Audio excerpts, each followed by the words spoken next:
दर्शकों ब्रेक तो बाद तुहाडा स्वागत है जी। डॉक्टर साहब साडी पहली ईमेल आई है स्वीडन तो वीर कुलदीप सिंह जी दी ए लिखदे हैं, डॉक्टर साहब वाहिगुरू जी का खालसा वाहिगुरू जी की फतेह। अजीत अखबार दी एक खबर है कि पंजाब पुलिस नूं एक नहर चों हथियार मिले ते उन्हां ते खालिस्तान लिखिया होया सी। पंजाब च ड्रग्स कौन लियांदा है एदा किसी नूं नहीं पता। हथियार बड़ी जल्दी फाड़ोगे, किते पुलिस अपने हथियार ते खालिस्तान लिख के फोकी वाह तां नहीं करवा रही? किवें समय तो पहला ही हथियार फाड़ हो जाते ने, नशे क्यों नहीं फाड़ हो रहे जी डॉक्टर साहब? वीर कुलदीप सिंह जी का बहुत बहुत धन्यवाद। उन्होंने सानू स्वीडन तो लिखे जी, होर भी सानू इसे ही सबजैक्ट के उत्ते कुछ फोन कॉल्स भी आई हैं, कुछ लिखत भी आई ने कि अचानक कदे जी फलानी नहर चों मिले, पानी सुक गया, फलाने खूह तो मिले। पिछले हफ्ते के दो तीन खबर ने, पर हुण जिहड़ी 2 दिन पहला अजीत भी लगी है कि जी वो हथियार बने चीन दे होए सी तो उन्होंने उत्ते मेड इन खालिस्तान खरीदिया होया जी। सो सारिਆਂ ਨੂੰ है कि जी ये हुण हथियार कित्थों मिलण लग गए जां की है। असी समझते हैं कि ये जून 6 वाली जिहड़ी पूरी उत्साह वाली गल सी पंजाब दी नौजवानी च भी, और वड्डी गिणती च हज़ारां दी गिणती च सिख नौजवान श्री अकाल तख्त साहिब इकट्ठे हुए और आप मुहारे उन्होंने पंथक प्यार का जोड़ा जज्बा से वो खालिस्तान जिंदाबाद के रूप च भी मूर्तिमान होया।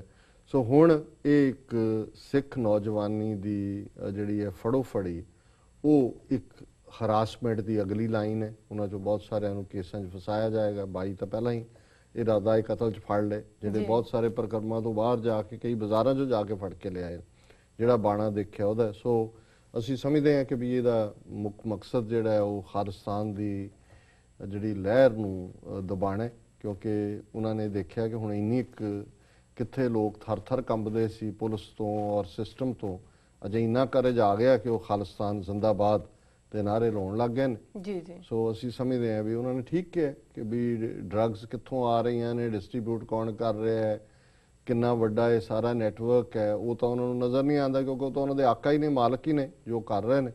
सो असी समझते हैं भी ये जो सारा हथियारों के फड़न फड़ान की ड्रामेबाजी है, ये सिख नौजवानी नूं झूठे केसां फसाना, हरास करना और अपने आका नूं बादल और दूजिਆਂ ਨੂੰ दसना कि जी देखो जे तुसीं सानू ना सपोर्ट की, क्योंकि पुलिस समय समय करती रहती है इस किस्म दी हरकतां अपनी इंपोर्टेंस बनाई रखने लिए भी। वैसे भी सुमेध सैनी तो इन्हां गल्लां दा माहिर है, तो यही कुछ करता रहे। सो असी समझते हैं भी ये आने वाले टाइम च होर भी झूठे नौजवान जिहड़े ने फसाए जाणगे। कईयां दे घरों हथियारां दी बरामदगी दिखाई जाएगी और कईयां नूं दिखाया जाएगा जी पाकिस्तान तो ट्रेंड होके आए, इधरों आए उधरों आए। सो ये नौजवानों की फड़ो फड़ी और हरासमेंट के लिए ग्राउंड तैयार की जा रही जी। बिल्कुल डॉक्टर साहब साडी अगली ईमेल आई है वीर अमनजीत सिंह जी दी ए लिखते हैं, डॉक्टर साहब वाहिगुरू जी का खालसा वाहिगुरू जी की फतेह। मैं ये ईमेल राती 12 बजे लिख रहा हाँ क्योंकि मामला बड़ा गंभीर ते चिंता वाला है। RSS ते खुफिया एजेंसियां हुण फिर बादल दे मोढे ते बंदूक रख के सिक्खी ते निशाना लाउण जा रही हैं। डॉक्टर साहब मैं जो बेनती कर रहा हाँ वो बहुत ही चिंता वाली है।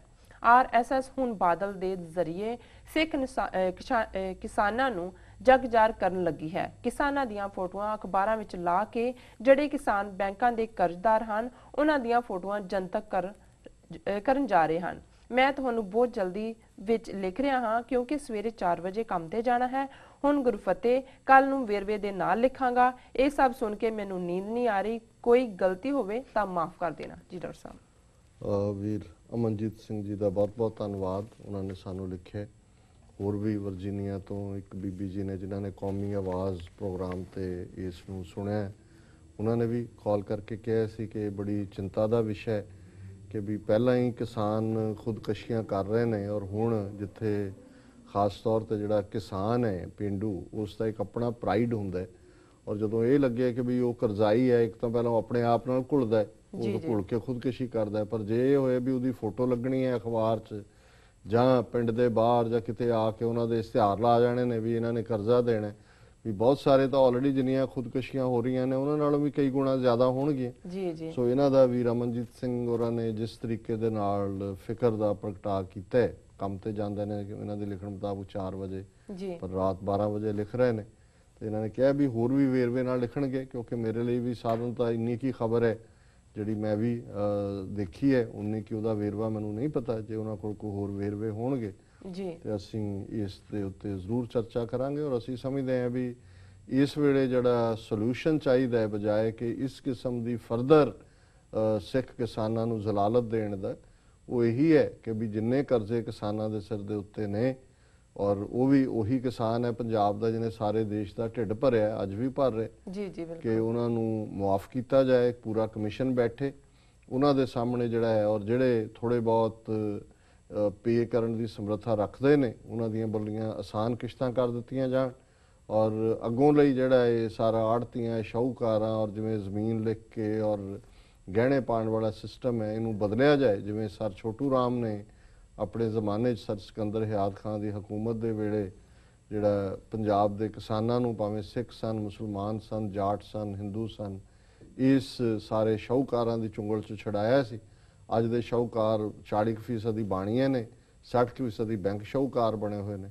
ਸੋ ਉਹਨਾਂ ਦੇ ਚੁੰਗਲ 'ਚੋਂ ਸਿੱਖਾਂ ਨੂੰ ਮੁਕਤ ਕਰਵਾਉਣ ਦੀ ਲੋੜ ਹੈ ਕਿਸਾਨਾਂ ਨੂੰ। ਜੀ ਜੀ ਸੋ ਜਦੋਂ ਇਹ ਵੇਰਵੇ ਨਾਲ ਕੁਝ ਲਿਖਣਗੇ ਫਿਰ ਉਸ ਦੀ ਚਰਚਾ ਹੋਰ ਵੀ ਕਰਾਂਗੇ ਜੀ ਦੁਬਾਰਾ। ਡਾਕਟਰ ਸਾਹਿਬ, ਇਸ ਦੇ ਨਾਲ ਲੈਣੇ ਬ੍ਰੇਕ। ਦਰਸ਼ਕੋ, ਵਿਚਾਰਾਂ ਦਾ ਸਿਲਸਿਲਾ ਇਸ ਤਰ੍ਹਾਂ ਚੱਲਦਾ ਰਹੇਗਾ। ਮਿਲਦੇ ਹਾਂ ਛੋਟੇ ਜਿਹੇ ਬ੍ਰੇਕ ਤੋਂ ਬਾਅਦ।